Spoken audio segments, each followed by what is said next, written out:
pourquoi une telle sanction pour un club mythique, un club français mythique? Il y a 40 ans, ils étaient encore en Ligue des Champions à battre le Bayern de Munich, etc. Pourquoi aujourd'hui ils sont si mal?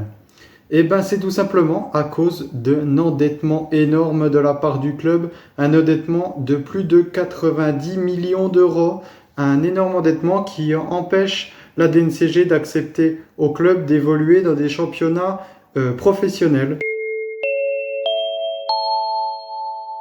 Même si c'est extrêmement triste, je peux le comprendre, hein, pour beaucoup de clubs. C'est arrivé aussi à d'autres clubs, comme l'année dernière par exemple, au FC Sochaux-Montbéliard, qui a été rétrogradé aussi pour question de financement, qui était endetté aussi beaucoup trop et qui n'a malheureusement pas pu se sauver en Ligue 2 et qui est donc relégué en National. Bah, cette saison c'est pareil, mais c'est avec Bordeaux. Les Girondins de Bordeaux endettés à 90 millions d'euros et qui devront donc évoluer en National 2 d'après le dernier rapport de la DNCG.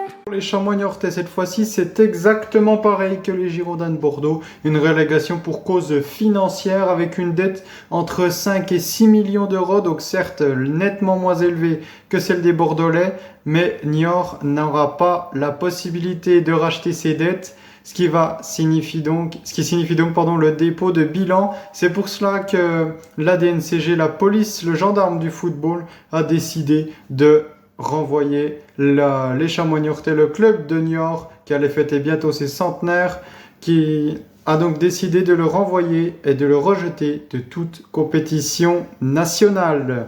Ce qui signifie donc qu'ils n'évolueront pas en Ligue 1, ni en Ligue 2, ni en National, ni en National 2, ni en National 3.